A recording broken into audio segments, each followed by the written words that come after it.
Tonight's shiur is called Seeing is Believing, the Blessed Blindness, insights behind the blindness of Yitzhak Avinu. Why Yitzhak Avinu became blind. The pasuk, the verse says as follows: Vayihi ki zaken Yitzhak, and behold, it was when Yitzhak became old, vatichena einav mirot, and his eyes were blinded or darkened from seeing. Literally means that he became blind, right? The obvious question that the Midrash asks is, why does it say he became blinded from seeing? When you're blinded, you can't see. When you're blind, you can't see. Why need to say he became blind, he couldn't see? From here, the Midrash learns he became blinded from seeing something. What is it that he saw that he became blinded from? And furthermore, we have to understand that his blindness took place before he blessed Esav and Yaakov, obviously. The reason why he waited till he became elderly to bless him is because it was 5 years before the passing of the age of Sarah, and the practice is that 5 years before one of the parents passes away, one has to already start to prepare in case their time comes, and thus he saw fit that was the right time to bless his son, whoever that son would be. But particularly at that time, he became blinded. That blindness facilitated him blessing Yaakov and not Esav. Why does he have to become blind in order to bless his son Yaakov? If Esav is not fitting, then let God reveal it to him. How is it that he did not see that Esav is not fitting? And if he couldn't possibly see, as we will investigate further, let God reveal it to him. There's no doubt that Yaakov was the worthy and rightful recipient of the blessings. No doubt about that. There's no questions. Because even Yaakov, even Yitzhak himself later on, qualifies it by saying, Ki baruchu, for he is indeed blessed. So it wasn't the fact that when he learned that it was because of subterfuge, he said, no, Ki baruchu, he is blessed. When Esav came in and wanted the blessings, and he says, your brother came with deceit and took the blessings. So he says, don't you have any other blessing? And he said, he is blessed. Now, if you take something by deceit, it doesn't belong to you. The fact that he said he is blessed, that confirms that he is the rightful heir to the blessings. And the question is, why couldn't he see it before? Why couldn't he only see it afterwards? So I have two interesting suggestions for that. But it's clear that he was a rightful recipient. But why did God bring it about in a manner by which the blessings only came about through the blindness of Yitzhak? Me'am Lo'ez collects the many reasons. He lists 9. I've listed about 7 of his, and I've added 1 or 2, one of my own, one perhaps I saw and formulated, and one on my own. What is the reasons for Yitzhak's blindness?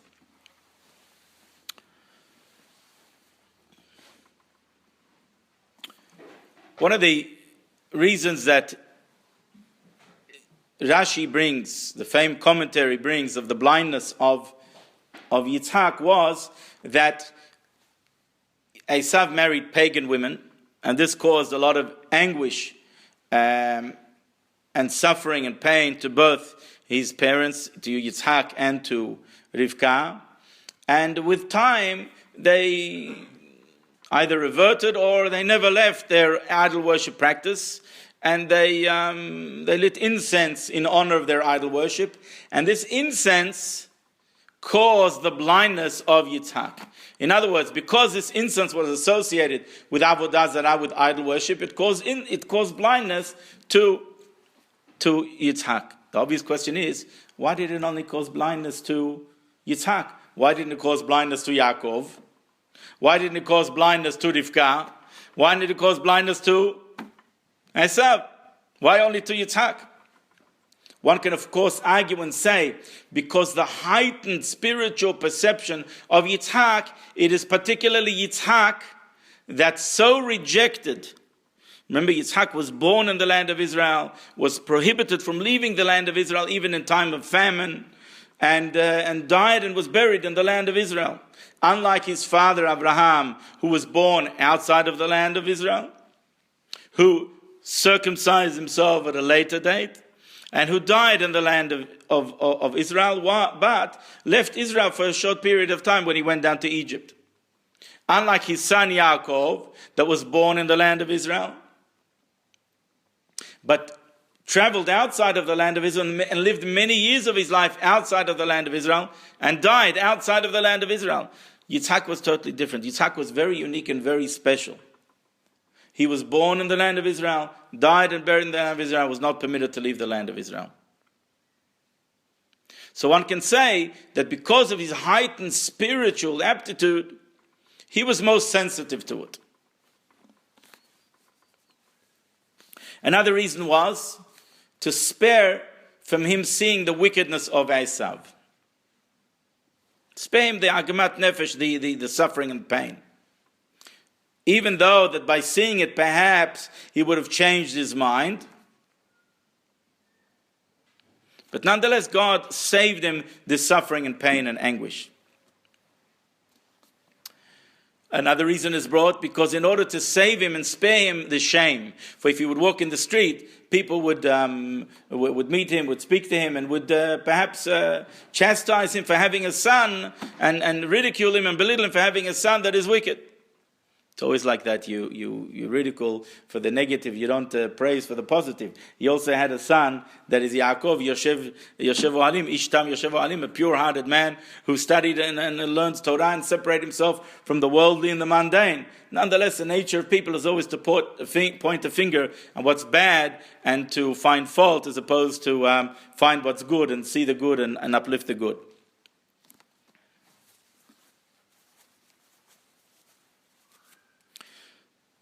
Another reason why he was blinded was because, as it says, Ki lo tikach shohad. Person is not permitted to take shohad. Shohad is bribery. Ki ha-shohad yaver enei chachamim v'yisalef divrei tzadikim. For shohad blinds the eyes of the wise. What bribery we're talking about? Yitzhak Avinu had a certain affection. He loved both, because it says et Esav, Yitzhak ahav et Esav et is lerabot. Always where you find et kabet et avicha ve'et imecha, on your father and your mother, the et comes to include something. So the et of he comes to include that he loved Yaakov as well. It's not like he only loved Esav, but he loved Esav over Yaakov. Many reasons are given. That's not the topic of tonight. But because it was unjustified, because he loved Esav, because Tzayid Befiv, Esav had a particular quality that appealed to Yitzhak. He was a warrior. He was strong. He had many qualities. In fact, he had the qualities of Cain that we spoke about last week, but he hoped that would be in a rectified form. Cain was, of course, we know the weakness of Cain, that he was involved in the material world, acquisition and all of that stuff. But the weakness was that, the problem was that a person becomes vulnerable when he becomes overly involved in the material and physical world. You become overly vulnerable. The hope of Yitzhak was that having that quality of Yaakov, of Cain, and being born to Yitzhak and a grandson of Abraham, the hope was that he would be the partner to Yaakov, the Cain in the more perfected version, and he would be a partner to Yaakov, Yaakov being the studious studious one, Yaakov being the one that would disseminate Torah, and he would be more the commercial, mercantile partner, like the relationship between the very children of Yaakov, Yisachar and Zevulun, that had a partnership between the two, that one was very successful materially, and one was successful spiritually and studious, and they made a partnership. I will support you, and you will study, and they will share the merits. And they had a perfect partnership. This was the hope of Yitzhak, having two children. He hoped there'd be a partnership, a brotherhood between the two. You don't want them to be challenging one the other. You want there to be a partnership and a brotherhood, and each quality of the other would complement one another. He recognized well his qualities. And he understood that he's very worldly. But his hope and his prayer was that he will be able to, through his guidance and through his spiritual potential that he no doubt had, be able to translate that into a positive way. Of course, that was not meant to be, but kitzayid befiv, for he ensnared with his mouth, it says. How did he ensnare? How did he hunt with his mouth? He fooled Yaakov, Yitzhak, with so to speak, super righteous questions, to portray himself to his father in a very positive light. And also, he honored him excessively. And because of this was somewhat of a shohat, somewhat of a bribery that fooled, or that did not allow Yitzhak to see Esav in the light that he should have seen him. Because of this, because he, so to speak, received the bribery of his own son, naturally everybody wants to see the good in his son, what ended up happening? He became blind. He wasn't able to see who his son really was. And ultimately, some say, is like an outcome or a consequence, he became physically blind.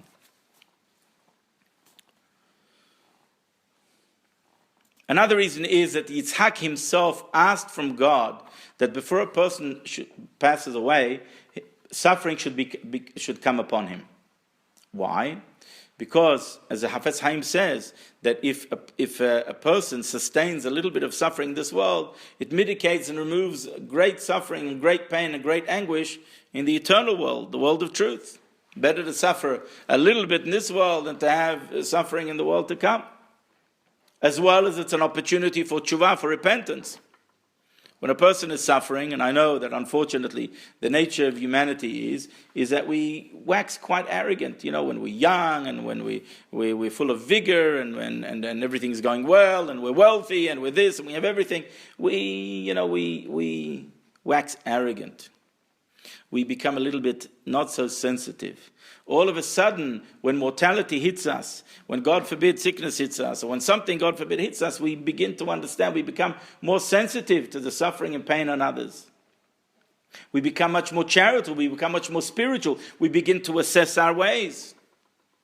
In which way can I improve? In which way can I bring God's blessing? So too, Yitzhak prayed to God, before a person passes away, a person should have an opportunity. The death should not strike him just like that. He should have an opportunity to make an account and to pass away with tshuva, or at least to have some measure of suffering in this world that would mitigate his judgment in the world to come. Then there are two other very interesting reasons that are cited by the Midrash, and Rashi quotes them. One reason is, you remember the Akedah, you remember the binding of Isaac. When Yitzhak was bound, and don't forget, he was an adult, and he was taken, and he knew exactly where he was going to. As it says in the Pasuk, Vayelchu shneim yahadav, and both of them went yahadav, as one, together, united, with one heart, with one mind, with one vision, with one understanding of what's going on. And even if it didn't, now here he is tying him up, and putting the wood, underneath, pulling out a knife, what he couldn't break clear, what are you doing, Oh, I'm just tying you up, just practicing my knots. He knew very well what's going on. As a great sacrifice from his part as well. It says when he was on this altar, it says the angels wept. And the tears from the angels fell and entered his eyes. Very interesting midrash. Do angels weep? Do angels have physical tears? And that it blinded him. Now my question is, it blinded him, 100 years later, almost 100 years later, it blinded him. So if the tears are so effective, why did it have, a gradual effect? What is it like what do you call it? What do you call it, the thing on the eye, the cataracts on the eye, that slowly grows, possibly? Like a spiritual cataract, that almost 100 years later, blinded him. When conveniently blinded him when he had to bless his children in order to facilitate blessing Yaakov. The way I understand this midrash is as follows. There's no doubt that something spiritual took place here, both from the part of Yitzchak Avinu, that was willing to sacrifice himself. Can you imagine? It's an ultimate sacrifice. In fact, Yitzchak is called Ola Temimah, a pure, uplifting sacrifice. Complete. At that moment onwards, he was a changed man. He was no longer, he was as an outer worldly man. Totally spiritual. So something very spiritual took place to the extent that affected the angels. Now we know that when you cry tears of joy or tears of pain, it's a revelation of something very deep inside of you. So I venture to explain this midrash as follows. Something very spiritual took place in heaven, to the extent that so affected the angels that their very essence and their very core was revealed, and was revealed to Yitzhak. And this affected him spiritually. This changed him, this altered him totally. He became a different person. No longer the worldly person, a person who is blinded to the materialism of the world. Similarly, the other reason by which Rashi brings, and that is he saw the divine presence. He saw the divine presence. What does it say about the divine presence? Ki lo yirani hadam v'hai. A person cannot see me and live. A person is struck by blindness, the Gemara says, it's considered as if he is dead. And therefore, as a consequence of him seeing the divine presence, when he was about to give his life to God, so to speak, the divine presence was revealed to him, and he gazed upon the divine presence. This rendered him blind to the physical world, even though that he only became physically blind almost 100 years later. But the blindness to the material world commenced at that moment. The physical blindness was only an expression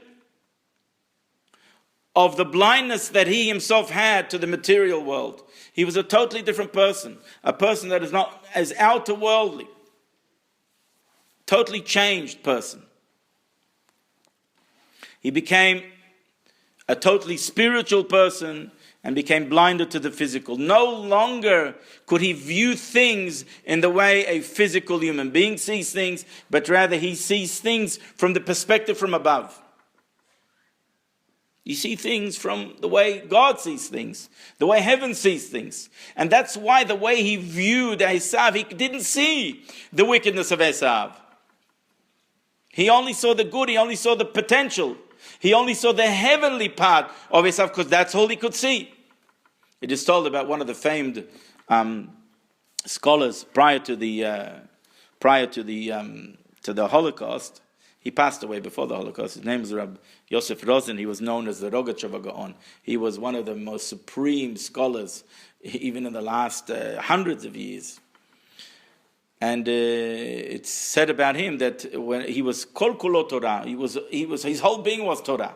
If someone was bringing a cupboard into his house, he would suddenly quote everywhere in the Torah that speaks about a cupboard. He didn't see a cupboard. He saw the Torah dimension of a cupboard. That's what mattered to him. He was such a scholar that he didn't waste time from studying Torah to such an extent that when one of his daughters got married, so they came to interrupt his studies. Your daughter is getting married. she's under the chuppah. They're waiting. So he took off his weekday coat, and he sighed. He said, and he put on his Shabbat coat, and he said, Tsar Gidul Banim, the suffering of bringing up children, that he has to steal himself away from his studies to go and change, even that split second of changing his coat, that 1 minute that he took, walk to the chuppah and walk back. He didn't waste time with reception. He didn't waste time with flowers, with band, with menus, tasting, taste test, and this and batich. Just changing a coat for him was pain and suffering that stole him away from 1 minute of Torah study, that distracted him. This is what a true Torah Jew is all about. This is what a heavenly being is. He only sees from the perspective of heaven. And from the perspective of heaven, the potential of Esav was sublime, was unbelievable. And that's what he saw. So he became blind at that moment, but not so blind in the way that we understand, blind to the material world. He lived in this world, but he didn't belong to this world.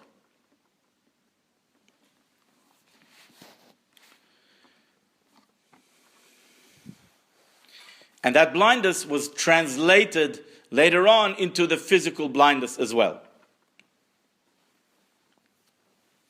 And we see this in the whole story of Yitzhak. There's a big difference between Abraham, Yaakov, and Yitzhak.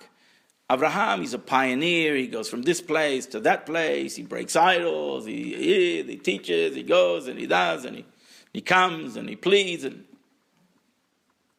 Yaakov goes and he battles Esav, and he battles the angel of Esav, and he has to go and deal with Lavan. And then the whole story of his son, and go to Egypt, and all of that, different types of things. Both of them are great pioneers. Not much is talked about Yitzhak, but Yitzhak is also a leader, also a pioneer. He's also a forefather. Why? It didn't seem that Yitzhak was such a big pioneer, because he was otherworldly. And that too is a part of the tradition that is, and the makeup and the DNA of the Jewish nation. You've got to have that part of you as well. That's part of us as well. That otherworldly part of us as well. To be able to at least aspire to have a small idea of how from heaven they see things. And we see this in his life because he seems to be always an observer. How so? If you have a look, the sacrifice was the attention of the sacrifice, even though he was intimately involved here. He gave his full consent and permission here, as I said. He was an adult. Yet, it's the focuses of Rav Avraham. It's as if he's only just like a secondary. He's only just things are done for him. But his sacrifice was just as real. Choosing a wife. He wasn't involved at all. The Torah tells us the whole story, how Eliezer went, and how Rivka and her brother agreed, and this, and come, and don't come, and leave now. The whole story is not about Yitzhak, really. A wife is chosen for him. Whereas Yaakov has to go and choose a wife, and the whole episode and the whole story there. He chooses her, he finds her at the well, and all of that stuff. Not so Yitzhak. At the blessings. The blessing is just the conduit. He's not the one, it happens for him. It's orchestrated for him. He tells Esav, go and prepare me a meal by doing the mitzvah of honoring one's mother and a parent. I will then in that merit bestow my blessings upon you. And all of a sudden, Rivka is the one that corrects the situation and forces, and she's the main character in the play here. Oh, so there's a switch. He gives the blessings. And later on he finds out Yaakov, ki baruchu, no, he's blessed. Okay. When Rivka comes, she sees with Eliezer, she comes to the land of Israel, she sees Yitzhak from a distance. And there he was in deep meditation and prayer. And when she sees him, it says she falls off the camel. And what does she do? She asks Leah, who's this? That's my master. That's Yitzhak. She covers herself with a veil. Why does she cover herself with a veil? She's going to be his wife now. Because she understands, she sees the Pahad Yitzhak. Pahad Yitzhak, Yitzhak is called Pahad Yitzhak, the awe of Yitzhak. He was so full of awe of God, and he reflected this awe. For anybody who saw him, when she saw him, she could not relate to him as you would a normal human being. It had to be through a veil. She could only see or look and gaze upon him through a veil because of his heightened level of spirituality. And he too related to her like through a partition, because he related to the material, physical world through a veil too, through a partition. And this answers the obvious reason. Why didn't Rivka go and engage him and tell him, listen, Esav is not, I just heard you want to give the blessings to Esav. He's not suited. Give to Yaakov. Do you know what he does? This. She couldn't bring herself to do that. Because he had a total different idea and perspective of this material world. There's no way in the world that she could explain it to him. Because he couldn't relate to it. And for this reason, the only way to bring it about was only through his blindness. And only when he saw that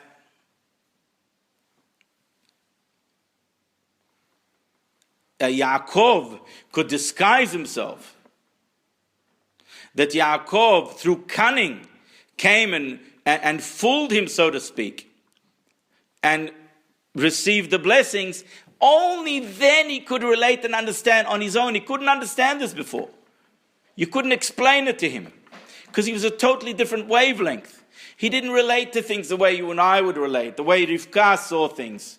Because Rivka grew up in the home where her brother was Lavan. She knew what deception is all about. She knew what deceit and lying and treachery was all about. She knew what greed and violence was all about. She saw it clearly in Esav, unfortunately. You couldn't explain this to Yitzhak. Yitzhak related to things totally different. How can you explain it to him?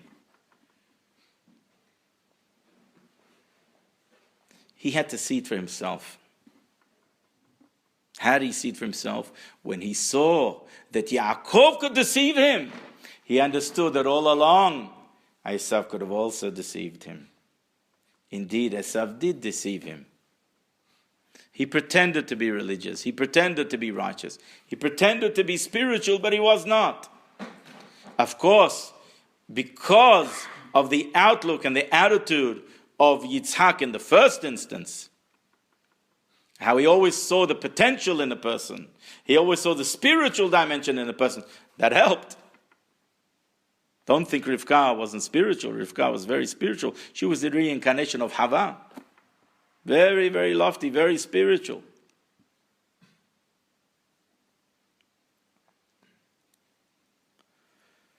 Only then he himself could understand for himself. Nobody could tell it to him. Nobody could tell it to him. And for this reason, the blindness was the conduit. The very blindness that was the cause, in other words, the material blindness, that was the cause of why he couldn't see these things in the first place. The physical blindness, the actual sickness of blindness, brought about him the ability to be able to truly understand that concept. Furthermore, in regards to, by the way, remember that it says that when she saw him praying, she was awestruck. She just fell down. The more spiritual a person is, the more he gets overwhelmed by spirituality, by seeing spirituality. I remember Hacham Hillel. He's a world-renowned Kabbalist. He came to visit us here,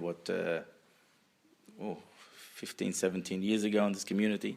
He stayed in my house, and we had a lot of very interesting, intimate conversations to the wee hours of the morning. One interesting story he told me was as follows. He says one of his benefactors, one of his donors to his yeshiva, he has a string of many educational institutions that he runs and he funds. happened to be a follower of the Lubavitcher Rebbe. And he asked him, Hacham Hillel at that time was going to New York, he asked him if he could find an opportunity to see the Rebbe personally and ask him for a blessing for him, a particular blessing that he needed. He said, no problem. So he came to Crown Heights, Brooklyn, and he asked how does one is able to see the Rebbe. And he was informed that the Rebbe is about to go to the grave of the previous Rebbe, where the Rebbe reads all of the letters that is sent to him, and he reads these letters. I personally saw the Rebbe in the eve of Rosh Hashanah, Yom Kippur, where the Rebbe reads his letters and actually cries. I saw him, his tears. I saw him have tears in his eyes when he reads these letters. And and before he does so, he goes to the mikveh. So you can catch him as he's just about to go into the mikveh. So he quickly wears the mikveh. His driver takes him to the mikveh, and they inform the secretary that Hacham Hillel wants to ask for a blessing. And at that time, Hacham Hillel never met the Rebbe, didn't know much. He heard about the Rebbe, but he didn't understand to what caliber we're talking about. And so the Rebbe is about to enter the mikveh. The mikveh has many steps going up. And Hacham Hillel was running up the steps because the Rebbe had to stop and wait, turned around and waited for him. He tells me as the Rebbe turned around and he looked at him and he saw the Rebbe's eyes as he walking up the steps, he almost fell back as he saw his eyes, because he didn't understand, didn't truly value and appreciate who the Rebbe was. But when he saw his eyes, when he saw the sanctity that came from his eyes, he almost fell backwards. He understood that this is one of the leaders of the generation. When did he see it? He see it when he actually saw it with his own eyes. Seeing is believing.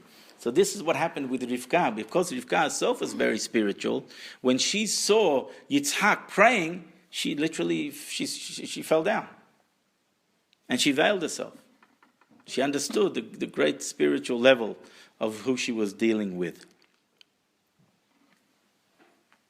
Now we understand why the verse says that Yitzhak was blinded from seeing. Meaning to say, literally he was blinded, but he was blinded because he saw the divine. And when a person sees the divine, when a person sees something spiritual, and a person himself is sensitive and spiritually lofty, this changes your whole outlook. You're totally different. Your life is totally different. Totally changed. This is one perspective. I'd like to share with you another perspective, a very interesting perspective.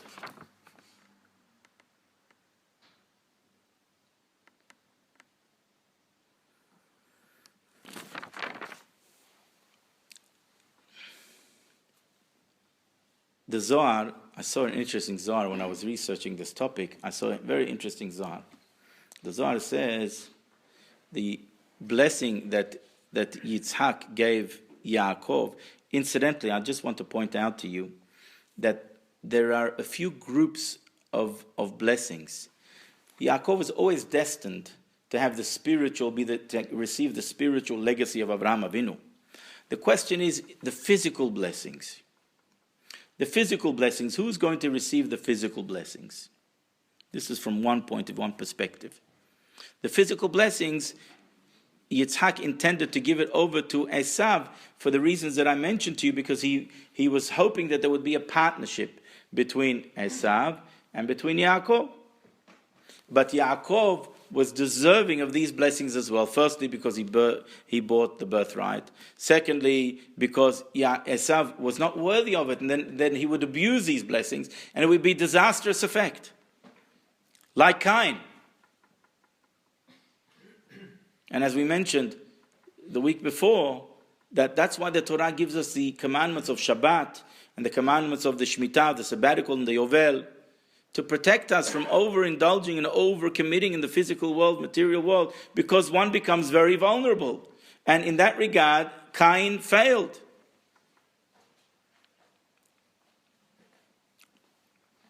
So one cannot give these blessings to someone who is undeserving, who is a murderer, who is a rapist, because the effects of it would be disastrous.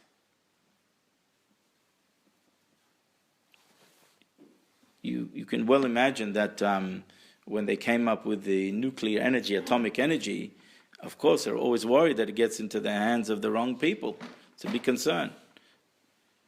You can produce unbelievable things with atomic energy, but it could also be a disaster. Get in the hands of the wrong people, could destroy a world.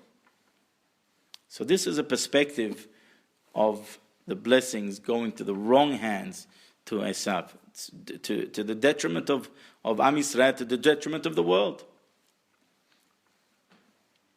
Could you imagine if a person was so destructive like Esav, give him, for example, bionic powers? If you give him bionic powers, how much more destructive it could be? Give Esav a tank. He'd come and destroy, give him one of those bazookas. Give him is it called a bazooka, the thing? The shoulder thing? How destructive would it be? Give him these blessings that corrupt the whole world. But I'd like to share with you another perspective. What happens? So the Zohar says an interesting thing. The blessing that was given to Yaakov is Vayiten lecha Elokim Mitar hashamayim Shmane haaretz. God should give you from the dew of the heavens and from the fat of the land. This blessing we customarily say on Motzei Shabbat as well, because the coming week, the material week, we're entering the material week. We bless Hashem that it be full of blessings and success. One of the great Hasidic masters, Reb Mendel of Rimenov, would say that he does not know how a person would have successful blessings in the coming week without reciting this blessing. This blessing is so awesome and powerful, says the Zohar, that all blessings come from this. Can you imagine if it was given to the wrong hands? It was crucial that these blessings go in its fullest measure to Yaakov. Now, we outlined why Yitzhak wanted to give it to Esav. We understand that. But it was necessary that it would go to Yaakov. For this reason, I would like to put forward the following explanation. What would you think happened if all of a sudden, all along he wanted to give these physical blessings, the material blessings, to Esav? What would happen if all of a sudden his wife comes in and convinces him? What do you think would happen when he's now coming and he says, by no choice, he now has to give the blessings to Yaakov? What do you think? Something would be missing, wouldn't it? You'd be missing something in your heart, wouldn't you? There'd be a bit of a pain there. The blessings would not be in its fullest measure, would it? What happens if God would give him would tell him, listen, I don't want you to give the blessings to Esav. You made a mistake till now. You made a mistake. Give it to Yaakov. The disappointment. Don't forget when God told Abraham Avinu that he's going to bless him with a child. He said, I don't need a miracle. Let Ishmael be the destined one. I'm not asking for miracles. Even though a normal human being would definitely want to have a child with his rightful wife, with Sarah. God is telling him a wonderful miracle is going to take place. Who would not jump for joy? Not Abraham, because Abraham looks at things totally differently. He's not asking a miracle from God. He's got a child, that's Ishmael. Let Ishmael be the one. Let God bestow his blessings and let Ishmael be the righteous one. Let him be the heir of the spirituality and the progenitor and the continuer of the blessings of Abraham. So Abraham was very disappointed when he had to send away Ishmael because he was corrupting, or in the view of Sarah, he could corrupt Yitzhak, right? He was upset, naturally so. One would argue, of course, as a father, but not just because of a father, because of a spiritual giant like Abraham would want Ishmael, a seed that came from him, to be infused with the greatest level of spirituality. That's what you'd want. And that's what Yitzhak wanted of Esav. He knew that he's going to get that from Yaakov, no problem. But with Esav, he wanted that as well. What feelings of disappointment and depression he would have in his heart when all of a sudden now the potential that he felt should rightly belong to Esav, now has to be conferred upon Yaakov. Something would be missing. So I would like to suggest that if you were to give the blessings in such a scenario, then the blessings would be missing some percentages of its quality and of its potency. And therefore would not be as powerful as what the Zohar says that they are. The Zohar says that all blessings, both this world and the world to come from this blessing. That's how powerful they are. All the parnasah, all of the blessings of the physical world, the dew that falls to the earth comes from this blessing. That's how powerful these blessings are. The blessing that Abraham conferred onto Yitzhak, and Yitzhak conferred over to Yaakov. Very powerful blessings. So I would like to say that if there would be something missing in his heart, then the blessings would not have the full amount. And that would not be right. Okay, so Yaakov will get the blessings, but not to the full degree. And therefore, in my opinion, it had to be orchestrated like this. He was destined to be blinded because of the reasons that we said before. But he could have been told not to give the blessings to Esav and give it to Yaakov. Reason being is because he had to give the blessings with all of his heart, and the only way to give it with all of his heart, with every fiber of his being, is as if he is giving it to Esav. He effectively gave it to Yaakov, but in his mind and in his heart, he's giving it in the fullest degree, with the full heart, to Esav. So he gave the blessings with every measure of his being. The recipient was Esav. When Yaakov, when Yitzhak realized that God orchestrated all of this, because Yaakov was the deserving one, and it was Esav that deceived him all along, meaning to say that Esav did not live up to the potential that he could have and of which he wished for, Ki Baruch Hu, he confirmed the blessing. He said, for he is blessed. This achieved that the blessings will be given in the fullest of measure, and the slightest of percentage would be missing from it. Because if a slight percentage would be missing of it, then this is not the divine decree. I'd like to just conclude. This whole episode reinforces what we spoke about last week. And that was the relationship between Hevel and Cain. So last week that we spoke about it? 2 weeks ago. Hevel and Cain. Hevel tried to teach Cain, who was more material and physical, that it's not what you see is what you get. Remember, from our perspective, tragedy. Hevel gets nothing, gets killed for his efforts. He's a preacher preaching that there is one God and that there is a world to come and there is judgment and justice and God runs the world. And Cain, the one who's involved in the material world, he goes and he kills Hevel, and he's the one that has children and grandchildren and great-grandchildren and great-grandchildren. Where's the justice to it all? And the answer we gave was, of course, things are not the way we think and the way we presume and the way our perspective is. It's not like that at all. For what happened with all of the children of Cain? What happened? They all died in the flood. Only Shet, which was the reincarnation of Hevel,